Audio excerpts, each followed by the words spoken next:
نحمده ونصلي على رسوله الكريم أما بعد فأعوذ بالله من الشيطان الرجيم بسم الله الرحمن الرحيم شهر رمضان الذي أنزل فيه القرآن هدى للناس وبينات من الهدى والفرقان فمن شهد منكم الشهر فليصم صدق اللہ العظیم۔ سامعین محترم اور معزز ساتھیوں، رمضان کا یہ مبارک مہینہ شروع ہو چکا ہے۔ آج دوسرا روزہ ہے اور رمضان کا پہلا جمعہ ہے۔ جمعہ کا دن ایک عظیم دن، اور جب وہ رمضان میں آئے تو اس کی عظمت میں اور اضافہ ہو جاتا ہے۔ رمضان کا مہینہ اس قدر عظیم اور مبارک مہینہ ہے کہ جس کا ہم اور آپ تصور بھی نہیں کر سکتے۔ یہ مہینہ اللہ تعالیٰ نے بنایا ہم گنہگار انسانوں کی مغفرت کے لیے۔ اللہ نے بہانے بنائے کہ تاکہ بندہ کسی نہ کسی طریقے سے اللہ کی طرف متوجہ ہو، اللہ کی طرف چل کر آئے، اور اللہ کسی نہ کسی بہانے سے اس بندے کو معاف فرما دے۔ اور بے شمار بہانے ہیں رمضان میں۔ روزہ رکھنا خود ایک عبادت، روزے کے حالت میں دعا کرنا یہ خود ایک عبادت، افطاری کو بھی اللہ نے عبادت بنا دیا، سحری کو بھی اللہ نے عبادت بنا دیا، کھانا بھی عبادت، نہ کھانا بھی عبادت۔ عام دنوں میں یہ چیزیں عبادت نہیں ہوتی ہے، لیکن رمضان کے مہینے میں آپ کا کھانا اور نہ کھانا دونوں عبادت، کیونکہ دونوں کام آپ اللہ کے حکم کے مطابق کر رہے ہیں، اس لیے وہ چیز عبادت بن جاتی ہے۔ آپ کا سونا بھی عبادت، رمضان کے مہینے میں روزے کی حالت میں ہم سو رہے، عبادت کر رہے ہیں۔ آپ کا کام کرنا بھی عبادت۔ مستقل انسان رمضان کے دنوں میں عبادت میں ہوتا ہے، اور رات کا اکثر حصہ بھی عبادت میں ہی گزرتا ہے۔ تراویح میں اچھا خاصا وقت انسان کا چلا جاتا ہے، پھر سحری کے لیے انسان جلدی اٹھتا ہے اور سحری کھا رہا ہے، تہجد کی نمازیں پڑھتا ہے، فجر کی نمازوں کی پابندی ہو جاتی ہے، تو سونے کا وقت بہت مختصر سا ہوتا ہے جس وقت میں آپ سو جاتے ہیں۔ اس کے علاوہ وہ سارا وقت انسان کا عبادت میں ہی گزرتا ہے۔ اور ہمارے اور آپ کی آسانی کے لیے اللہ نے سب سے بڑا کام یہ کیا کہ جو شیطان ہمیں بہکاتا ہے، پھسلاتا ہے، ہمیں سیدھے راستے سے ہٹاتا ہے، ہمارے سامنے دنیا کو اچھا بنا کر پیش کرتا ہے کہ دیکھو ایک طرف دنیا دوسری طرف دین، اگر تم دنیا کے پیچھے نہیں بھاگو گے تم دنیا میں پیچھے رہ جاؤ گے، لوگ تم سے آگے بڑھ جائیں گے۔ شیطان یہ بہت بڑا ہمیں دھوکہ دیتا ہے۔ اللہ تعالیٰ اس مہینے کے آنے سے پہلے ہی شیطان کو قید کر دیتے ہیں، رحمت کے دروازوں کو کھول دیتے ہیں، جہنم کے دروازوں کو بند کر دیتے ہیں، اور جو سرکش شیاطین، جو خطرناک قسم کے شیاطین ہوتے ہیں، جو ہمیں بڑا بڑا گناہ کروا دیتے ہیں اور بہت آسانی سے وہ سارے گناہ ہم کر لیتے ہیں، ایسے شیاطین کو اللہ تعالیٰ قید کر دیتے ہیں۔ چنانچہ بخاری شریف کی حدیث میں اللہ کے نبی صلی اللہ علیہ وسلم نے فرمایا کہ اذا دخل شہر رمضان، جب رمضان کا مہینہ داخل ہو جاتا ہے تو فرمایا فتحت ابواب الجنہ، جنت کے دروازوں کو کھول دیا جاتا ہے، اور اس کے بعد فرمایا وغلقت ابواب النار، جہنم کے دروازوں کو بند کر دیا جاتا ہے، وسلسلت الشیاطین، اور شیاطین کو جکڑ دیا جاتا ہے، قید میں ڈال دیا جاتا ہے۔ یہ صحیح بخاری کی حدیث۔ رحمت کے دروازے کھولنے کا مطلب بعض احادیث میں جنت کے دروازے اللہ کھول دیتے ہیں۔ مطلب جنت کیا ہے؟ جنت اللہ تعالیٰ کی صفت رحمت کا مظہر ہے۔ اللہ تعالیٰ اگر آپ کسی پر خصوصی رحمت کرنا چاہے تو اس کو اللہ تعالیٰ جنت میں داخل کریں گے۔ اگر اللہ کسی پر اپنے غصے کا اظہار کرنا چاہے تو اللہ اس کو جہنم میں ڈالیں گے۔ یہ دو علامتیں ہیں اللہ تعالیٰ کے خوش ہونے کی، ناراض ہونے کی۔ تو رحمت کے دروازے اللہ کھول دیتے ہیں، جنت کے دروازے اللہ کھول دیتے ہیں، مطلب اس مہینے میں اللہ ہم سے اور آپ سے راضی ہو جاتا ہے۔ اب ہمارا کام ہے کہ ہم اللہ کو راضی کریں، ہم اللہ تعالیٰ کی باتوں سے راضی ہو جائے۔ اللہ نے جن کاموں کے کرنے کا حکم دیا ہم خوش دلی سے ہم کریں۔ چونکہ بہت سے لوگ رمضان کے مہینے میں عبادت کرتے لیکن خوش دلی نہیں ہے، اللہ کی رضا نہیں ہے، اخلاص ان کی عبادتوں میں نہیں ہے۔ تو اگر اخلاص نہیں ہے، ریاکاری کے ساتھ کوئی کام کر رہا ہے، دکھلاوے کے ساتھ کوئی کام کر رہا ہے، تو ظاہر سی بات ہے ایسی عبادتوں کا کوئی فائدہ نہیں ہوگا۔ تو جب اللہ تعالیٰ نے خود انتظام کر دیا رحمت کے دروازے کے کھول دینے کا، حالانکہ اللہ تعالیٰ کے لیے کوئی ضروری نہیں تھا کہ اللہ ہم سے اور آپ سے اس مہینے میں راضی ہو جائے۔ ہم نے کون سا اچھا کام کیا 11 مہینے کہ ایک مہینہ اللہ تعالیٰ کا فضل و کرم بہت زیادہ ہمارے اوپر ہونے لگا اچانک۔ ایسا کوئی کام ہم نے رمضان سے پہلے بھی نہیں کیا کہ جس کام کی وجہ سے اللہ ہم سے بہت خوش ہو جائے، لیکن اللہ نے چاہا کہ بندہ کمزور ہے، بندہ کے اندر خیر اور شر دونوں ہیں، شیطان بھی اس کے ساتھ ہے، نفس بھی اس کے ساتھ ہے، لہذا گناہ کا ہو جانا یہ تو ایک عام سی بات ہے۔ اور اللہ تعالیٰ نے اس لیے انسان کی صفت یہ نہیں بیان کی کہ اس سے گناہ ہی نہیں ہوگا، گناہ تو ہوں گے، لیکن گناہ کرنے کے بعد شرمندگی کا ہونا، اس پر توبہ کرنا، یہ مومنین کی علامت ہے۔ تو اللہ تعالیٰ نے وہ موقع ہمارے اور آپ کے لیے رمضان کا بہترین موقع بنا دیا کہ اس مہینے میں تم آرام سے توبہ کر سکتے ہو۔ 11 مہینے جو گناہ کیے ان گناہوں کی معافی اللہ تعالیٰ کے سامنے رکھ سکتے ہو کہ اللہ سارے گناہ کو معاف فرما دے، اور اپنی اگلی جو زندگی ہے رمضان کے بعد کی زندگی، اس زندگی کے لیے خاکہ آپ بنا سکتے ہیں کہ بھائی اگلی جو زندگی ہوگی وہ زندگی پہلی والی زندگی کی طرح نہیں ہوگی، اس زندگی کو ہم کچھ الگ بنانا چاہیں گے، ممتاز زندگی بنانا چاہیں گے۔ تو اسی لیے اللہ تعالیٰ سرکش شیاطین کو قید کر دیتے ہیں تاکہ ہمارے لیے ان مہینے میں کام کرنا آسان ہو جائے، عبادت کرنا آسان ہو جائے۔ ایک دوسری حدیث میں اللہ کے نبی صلی اللہ علیہ وسلم نے فرمایا کہ اذا کان اول لیلۃ من رمضان، کہ جب رمضان کی پہلی رات ہوتی ہے، صفدت الشیاطین ومردۃ الجن، کہ جو سرکش شیاطین ہوتے ان کو قید کر دیا جاتا ہے، فتحت ابواب الجنہ، جنت کے دروازوں کو کھول دیا جاتا ہے، فلم یغلق منہا باب، پھر اس کے بعد وہ دروازہ بند نہیں ہوتا پورے مہینے۔ اور اس کے بعد فرمایا کہ وغلقت ابواب النار، جہنم کے دروازوں کو بند کر دیا جاتا ہے، فلم یفتح منہا باب، پھر اس میں سے کوئی بھی دروازہ کھلتا نہیں ہے، جہنم کا دروازہ بند ہونے کے بعد پھر کھلتا نہیں ہے۔ اس کے بعد ایک فرشتہ اللہ تعالیٰ کی طرف سے اعلان کرتا ہے، یہ پہلی رات یہ اعلان ہوتا ہے، وَيُنَادِي مُنَادٍ یا باغی الخیر اقبل، اے خیر کے طلبگار تم آگے بڑھو۔ خیر کے طلبگار یعنی اللہ نے قرآن میں کیا فرمایا، فَاسْتَبِقُوا الْخَيْرَاتِ، خیر کے کاموں میں تم آگے بڑھو، نیکی کے کاموں میں سبقت لے کے جاؤ۔ سبقت کا مطلب یہ ہوتا ہے کہ ہم اگر کسی کو نیکی کا کام کرتے ہوئے دیکھیں تو اس سے آگے بڑھنے کی کوشش کریں، یہ ہے سبقت۔ دیکھو دنیا کے کاموں میں ہم آگے بڑھنے کی کوشش کرتے کہ نہیں کرتے ہیں کہ بھائی فلاں اگر 1 لاکھ کما رہا ہے تو ہم 2 لاکھ کمائیں گے، اس کا بیٹا ڈاکٹر بنا تو ہمارا بیٹا اور بھی بڑا ڈاکٹر بنے، وہ انجینئر بنا تو ہم اس سے آگے کی پڑھائی پڑھائیں گے۔ ہم ہر چیز میں مقابلہ کرتے ہیں، ایک دوسرے سے آگے بڑھنے کی کوشش کرتے ہیں، لیکن اللہ تعالیٰ نے فرمایا کہ دنیا وہ چیز نہیں ہے جس میں سبقت کرو، دنیا مقدر ہے، اسباب کے ماتحت دنیا مل جائے گی، لیکن سبقت جس چیز میں کرنا وہ کیا ہے، وہ نیکی کے کام ہے۔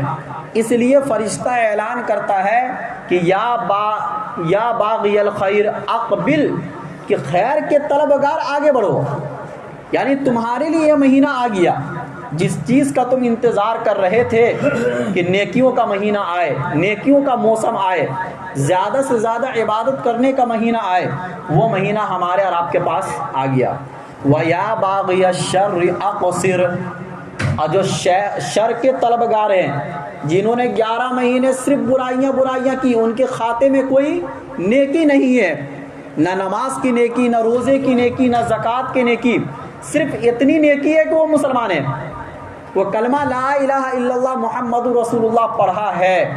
ایسے لوگوں کے بارے میں فرمایا جا رہا اقصر، تھوڑا پیچھے ہٹو۔ یہ رمضان کا مہینہ عام مہینہ نہیں کہ جس کو تم 11 مہینوں کی طرح گزار دو، اس مہینے میں کم سے کم غفلت والی زندگی کو ختم کرو۔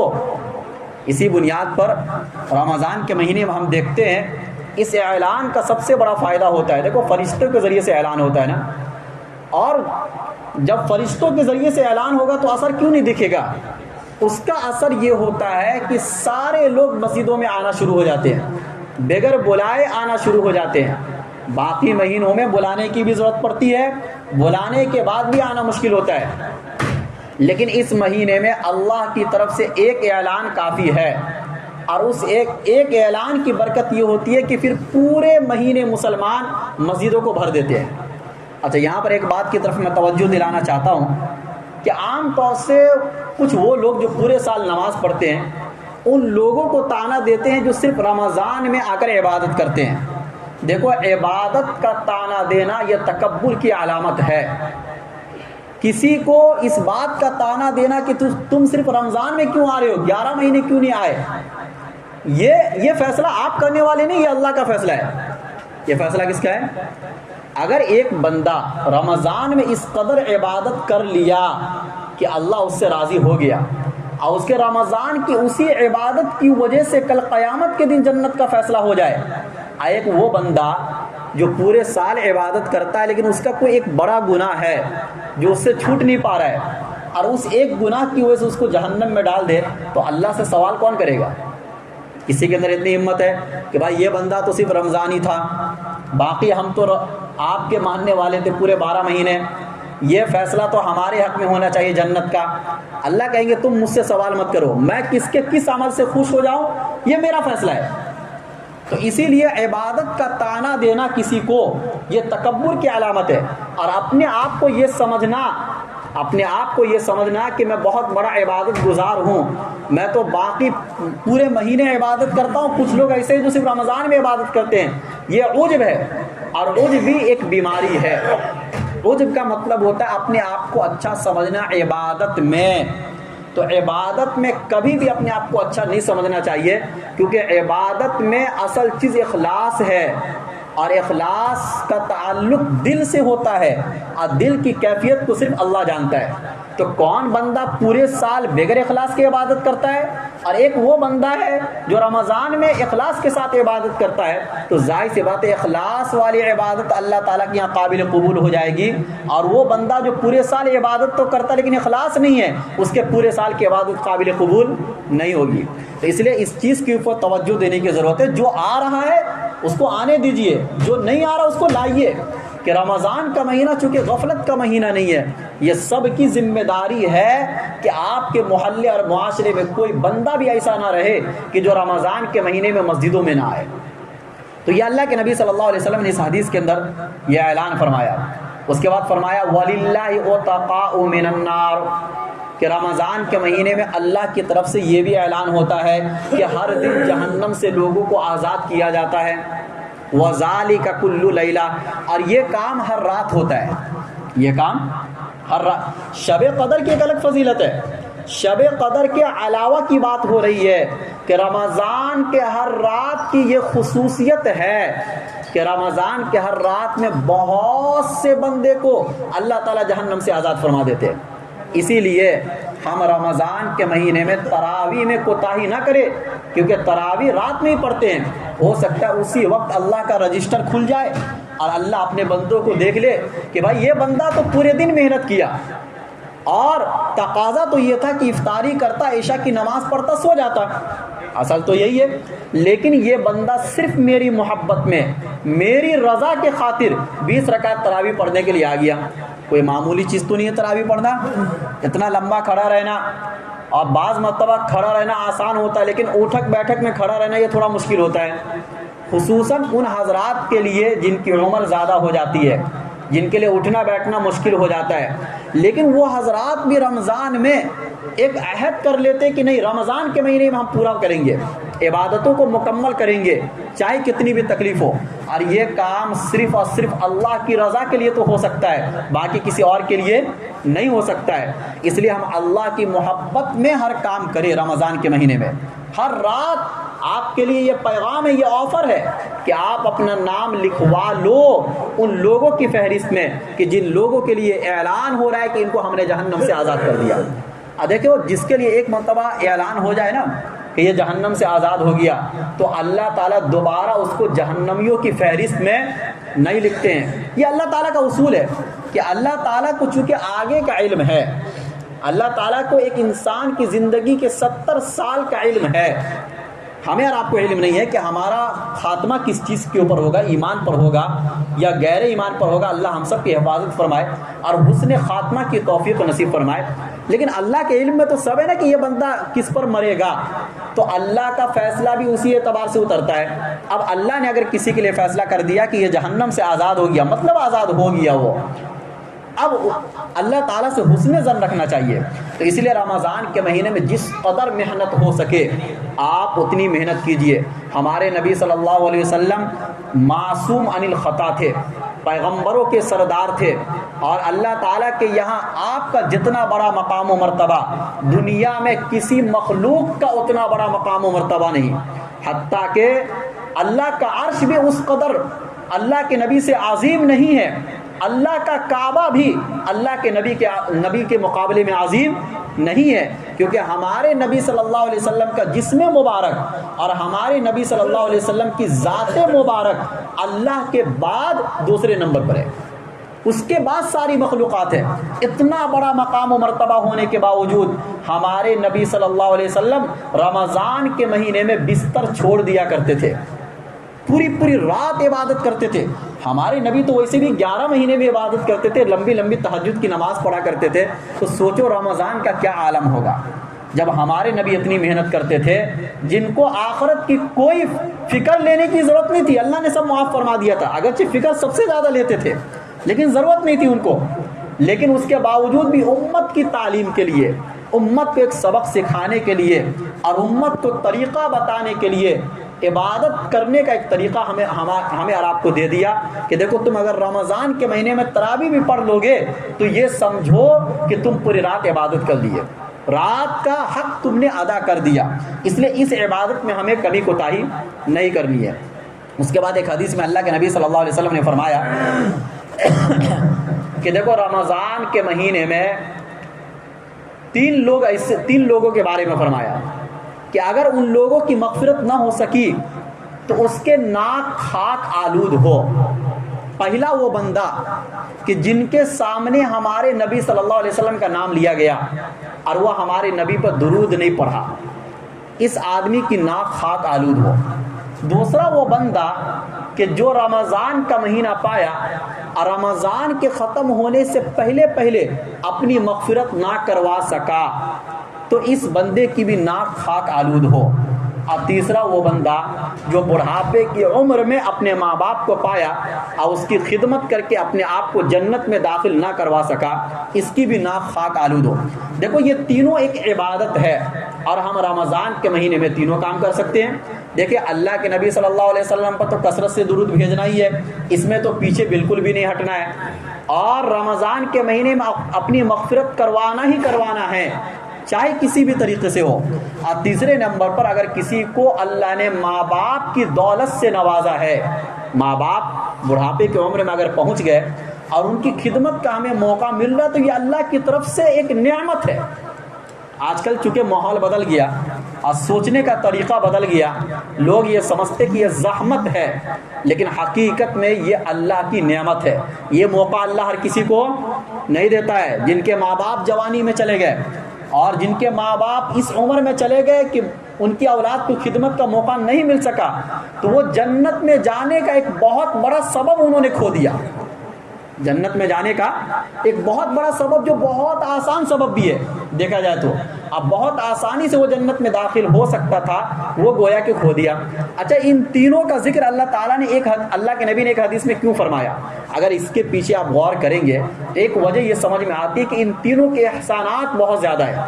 دیکھو، ہمارے نبی صلی اللہ علیہ وسلم پر کثرت سے درود کا حکم اس لیے دیا گیا کہ ہمارے نبی کے احسانات سب سے زیادہ ہے اللہ کے بعد، سب سے زیادہ۔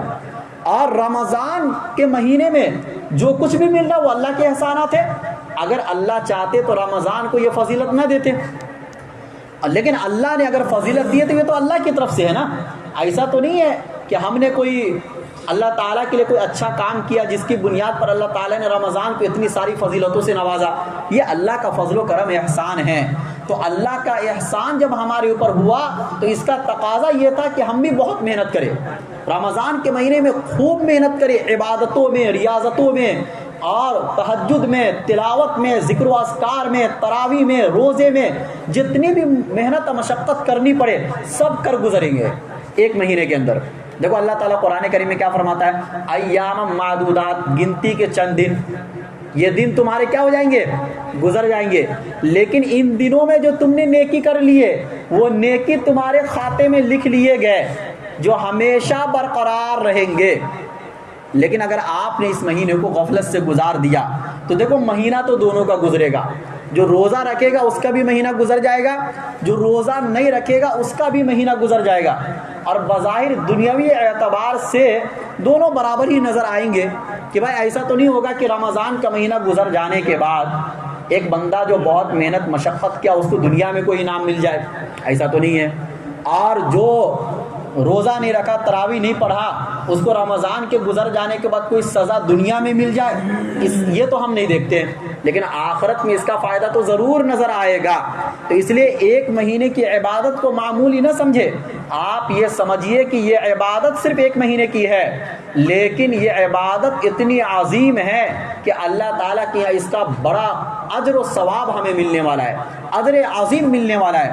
دیکھو علامہ ابن تیمیہ غالباً فرماتے ہیں کہ اگر قبر میں کسی سے یہ سوال کیا جائے کہ تم کو دنیا میں کس چیز کی تمنا ہے، تو مردہ شخص یہ کہے گا کہ مجھے بس رمضان کے ایک لمحے کی تمنا ہے، رمضان کا ایک لمحہ مل جائے اور میں اپنی مغفرت کروا لوں، کیونکہ رمضان کا ہر لمحہ، ہر سیکنڈ، ہر منٹ اللہ تعالیٰ سے جہنم سے آزاد کروانے کا وقت ہوتا ہے۔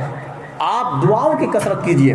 اللہ کے نبی نے فرمایا لِكُلِّ عَبْدٍ مِّنْهُمْ دَعْوَةٌ مُسْتَجَابَةٌ، کہ ہر بندے کے لیے ایک دعا ایسی ہوتی ہے جو قبول کی جاتی ہے۔ رمضان کے علاوہ مہینوں میں قبول کی گارنٹی نہیں ہے، لیکن رمضان کے مہینوں میں اللہ کے نبی یہ فرما رہے ہیں کہ آپ کی ہر دعا قبول ہوگی۔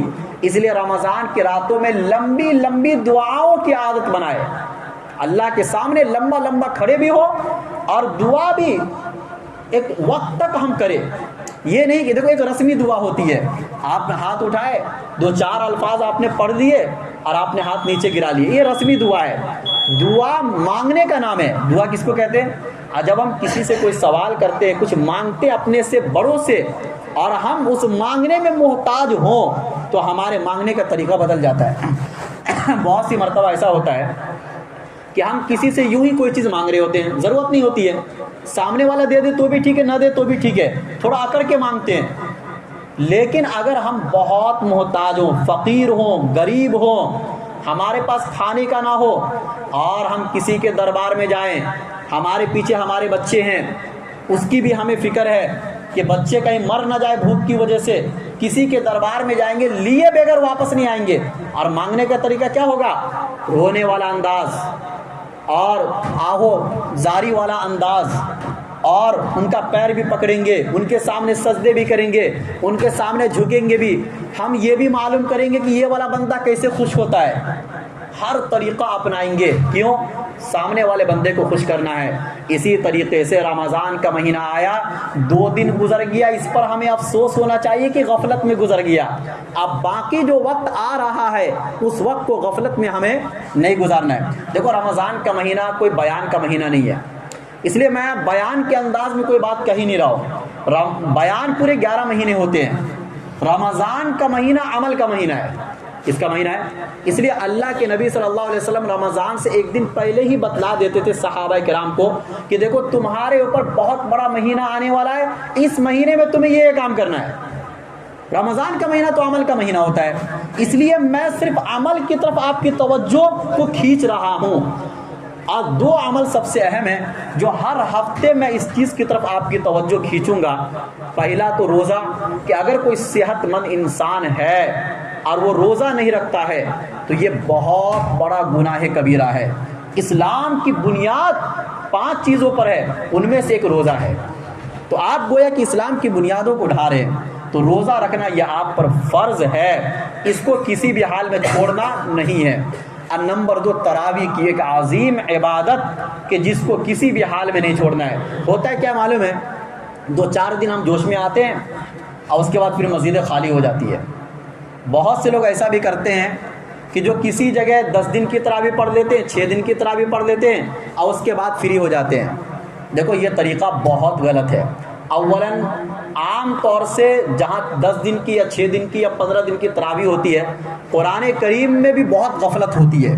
عام طور سے بہت کم جگہوں پر صحیح تراویح ہوتی ہے, ورنہ اکثر جگہوں پر امام صاحب کی قرات صحیح نہیں ہوتی ہے. بہت سی جگہوں سے شکایتیں آئی ہیں, بہت سے ایسی ویڈیو اور آڈیو آئی ہے کہ جس میں قرآن کریم کو غلط پڑھا جا رہا ہے, لیکن پیچھے عوام کو نہیں معلوم. اس لیے آپ آرام سے پڑھیے 27 دن تک, 29 دن تک. اب پورے مہینے ویسے بھی پڑھنا ہے. آپ اگر 10 دن کی پڑھ بھی لیں گے تو آپ کو ایسا تو نہیں کہ چھٹی مل گئی, آپ کو پورے مہینے پڑھنا ہی ہے. تو تراویح ایک عظیم عبادت ہے. یہ نہ ہو کہ 2-4 دن پڑھے اس کے بعد ہم نے چھوڑ دیا. اگر کوئی بندہ ایسا آپ کی نظر میں ہو کہ 2-4 دن پڑھ کر اس نے چھوڑ دیا تو آپ اس کی تبلیغ کیجئے. آپ کے لیے ضروری ہے کہ آپ ان کو مسجد میں لائیے. دوسرا یہ دیکھا گیا ہے کہ عام طور سے تراویح جو پڑھنے کے لیے آتے ہیں وہ رکوع میں جب امام صاحب جاتے ہیں پہلی رکعت کی رکوع میں, تو بندے پیچھے سے کھڑے ہوتے ہیں اور اس کے بعد وہ رکعت میں شامل ہو جاتے ہیں. دیکھو آپ کی رکعت تو ہو جائے گی, لیکن قرآن سننے کا جو ثواب ہے وہ آپ کو نہیں ملے گا. اور تراویح کی اصل عبادت تو قرآن سننے کے لیے ہے. بھائی تراویح کی اصل عبادت کیا ہے, ورنہ الحمد للہ سے آدمی نہ پڑھا دے. اتنی محنت امام صاحب کرتے, پورے دن تیاری کرتے ہیں, وہ آپ کو سنانے کے لیے کرتے ہیں. اگر ان کو نہ سنانا رہے, 2-4 جگہوں سے اگر قرآن پڑھنا رہے تو اتنی تیاری کی بالکل بھی ضرورت نہیں ہے. پھر امام صاحب بھی آرام سے ٹھنڈا بھی پیے. رمضان کے مہینے میں اتنی محنت مشقتیں کھانے پینے کے اعتبار سے ہر اعتبار سے کرنی پڑتی ہے, تو یہ کیوں کرتے ہیں, یہ آپ کے لیے کرتے ہیں. لیکن آپ اگر ساتھ نہیں دیں گے امام صاحب کا تو ظاہر سی بات ہے امام صاحب کو بھی اچھا نہیں لگے گا. تو اسی لیے رکعت یعنی رکوع سے شامل نہ ہونا ہے, بلکہ اللہ اکبر جیسے امام صاحب کہے ویسے آپ کو شامل ہو جانا ہے. اللہ تعالی ہم سب کو رمضان کی قدر کرنے کی توفیق نصیب فرمائے, اور رمضان کی ہر عبادت کو مزے لے لے کر کرنے کی توفیق نصیب فرمائے, اور ہر عبادت کو صرف اور صرف اللہ کی رضا کے لیے کرنے کی توفیق نصیب فرمائے. وآخر دعوانا ان الحمد للہ رب العالمین.